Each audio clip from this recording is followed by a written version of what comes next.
Yo, what's up? Nakakita na ba kayo ng Mixi? Mini Velo na Fixie? So ako, meron ako nakita dito. Ito yung pinakabago daw na bike sa market ngayon. Ito yung Mixi. Yan, sa nakikita nyo, ito yung pinaghalo na Mini Velo na Fixie. Kaya siya Mixi. Para siyang ngongo lang na Fixie. Naging Mixi. Ayan. Ito ay naka-introductory sale. Dito yan kay AJ Baisha sa 680 Dalupan Street, Sampaloc, Manila. So alamin natin kung ano nga ba yung meron dito. Ito ay napapalitan ng mga pyesa, mga alien. So mamaya papalawanan ko sa inyo. Like, comment, and subscribe.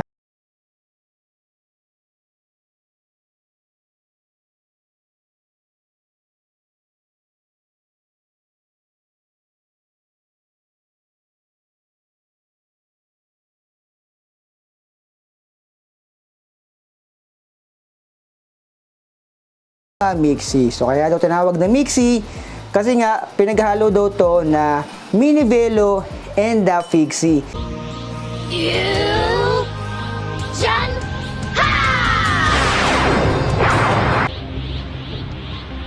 So ito daw ay naka-introductory price dito. So malaki ang matitipid nyo dito mga alien. So tignan natin kung ano nga ba yung meron dito. First time na ako nakita ng ganito. Hindi ito second hand, hindi ito yung mga nasa nakikita nyo sa mga Japan Surplus, hindi po. Bago po yan, itong mga to. Tignan natin kung ano nga ba yung meron dito. So yung frame nito ay alloy na. Ayan, alloy 6061 yung ginamit dito, ay makinis siya. Ayan na, pare-parehas lang ng itsura ng frame to. Iba-iba lang yung kulay. So dito, meron siya ditong nakalagay na, parang ano to eh.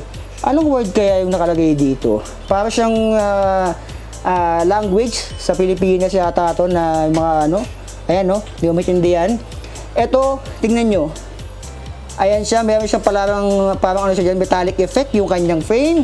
Makinis na. Dito makinis din. Nandito yung kanyang mismong brand, Project. So parang Tagalog na ano na brand, Project. So ilagay natin ng ulam, meron sa down tube and the seat tube. Yung size nga pala nito, ito ay 48. Ayan, 48 yung seat tube, 54 naman yung top tube sa mga curious dyan. So 48 and 54. Ayan, yung head tube, kung makikita nyo, naka-oversize yan kasi nga Mini Velo pa rin naman to.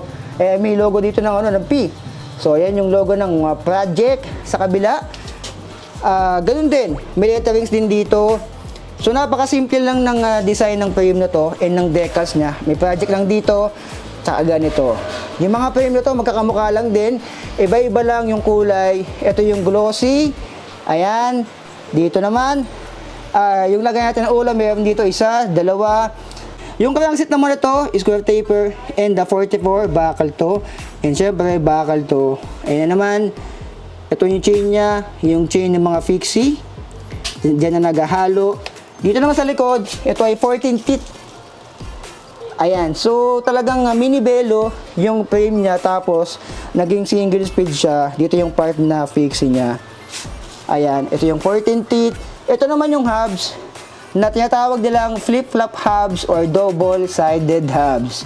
Ang meaning nun, pwede nyo tong baliktarin kung gusto nyo mag-free wheel o kung gusto nyo i-fix, ay pwede naman yan. Currently, ay meron siyang free wheel. Ayan, yung kabila ay fix naman. So meron kayong choices, pwede nyo baliktarin yan, hindi ako magagalit mga alien. Ito naman na double wall alloy rim. And dun sa likod, tingnan natin, syempre, fixie style to, ganyan talaga siya. Ayan, hindi naman to, yung mga binabudget natin na naka-quick release. Ayan, ito naman yung part na bakal, so alloy yung frame, yung seat post niya ay bakal. Yung ano niya, may strap na rin.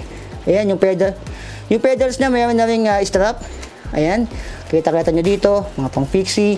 Yung upuan, iba-iba. Tingnan nyo to, ito yung sport. Yung upuan niya. Ito naman kabila, classic. Ayan o, ito sport din. Ayun ay pang classic din. So ayan, yung kabila naman dito, yung fork niya, ito yung part din na bakal sa kanya. And meron tong mga lagayan ng ulam dito. Dito, kabila ay meron din. Tsaka naka QR siya. So ayan, nagulat ako na QL pala to sa harap.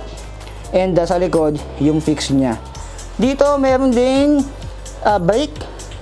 So nasa inyo kung gusto nyo tanggalin to, kasi nga, kaya tinawag na mixie or fixie, para dun talaga to sa mga mahilig mag-fixie.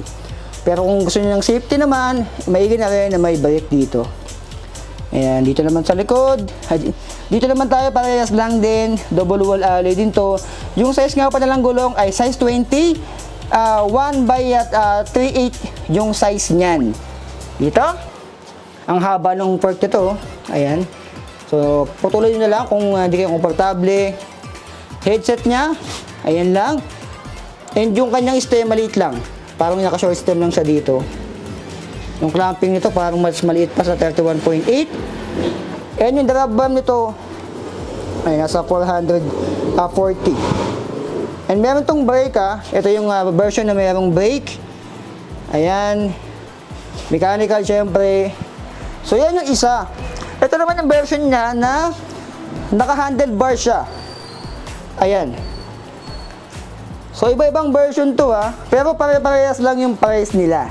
Iba-iba yung version, pare-parehas yung price, and pwede nyo yung pagpalit-palitin niya. Mamaya sasabihin ko sa inyo kung paano yun. Ayan.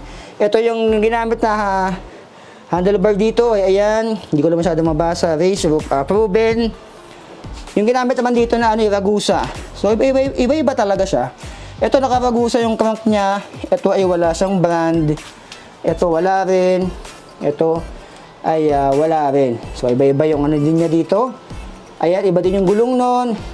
So yung mga pwede nyo pagpalitin dito, sabihin natin ayaw nyo ng gulong nito, gusto nyo yung ganong gulong, pwede nyo daw yan pagpalitin. And yung drop bar or handlebar, ayaw nyo nito, gusto nyo itong frame nito, pero ayaw nyo ganito, gusto nyo ng ganito, ay pwede naman daw pagpalitin yan.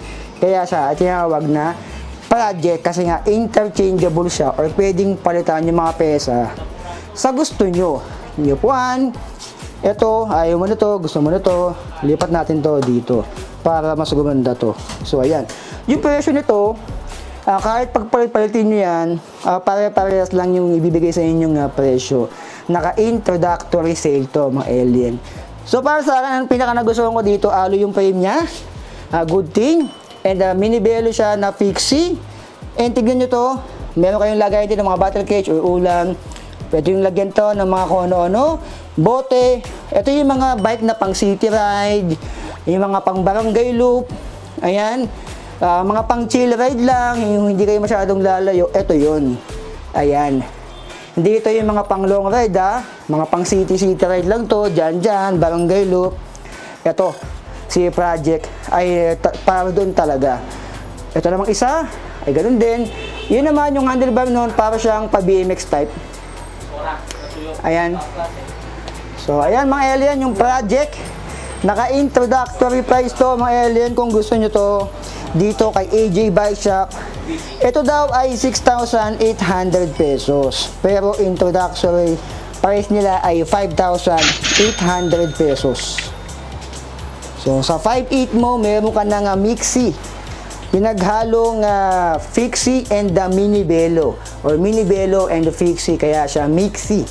So, ngayon lang ako nakita ng ganitong klaseng bisikleta. Kaya rin ba? Comment down below, no? Kasi pinaghalo siya Ayan. So, may mixie pala talagang ganito. So, yung mixie daw is medyo matagal na rin daw yan. Bihira rin talaga yung gumagawa. Or nagpo-produce ng mga ganito. Kasi usual, mini bello, or fixie lang fixie. Pero pinaghalo nila. Kasi mayroong mga tao na gusto na naka-mini bello at the same time, naka-single speed. Kaya siya ginawan ng project na mixie. Combination of mini bello and the fixie.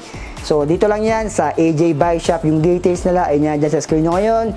680 Dalupan Street, Sampaloc. So, anong masasabi niya dito kay Mixie? Para sa akin, maganda yung frame niya. And yung mga lagay natin ng ulam ay madami na. Sa 5.8, feeling ko naman, kung ayaw nyo ng mga ganito, itong mga Garuda na ganito, yung usual na fixie, ayan, Garuda Tempest, subukan nyo naman tong Mixie, no? Itong Mixie, bihirang-bihira ako makita nito sa city. Mga nag-city ride. Alam ko meron din tong grupo ng mga Mixie So ito ay i-try nyo dito kay AJ Bike Shop. Ayan, pwede nyo pagpalitan na interchangeable mga alien, yung mga pyesa niyan. Ito, pwede malagay dito yung gulong, yung handlebar nito or drop bar, pwede malagay dito, nasa inyo yung seat post, lagay mo dito, ayaw mo yan. So ayan mga alien, dito lang yan sa AJ Bike Shop. So ano masabi nyo dito? Kay Mixie, like, comment, subscribe, and share mga alien. So be it, I love you all. Signing up.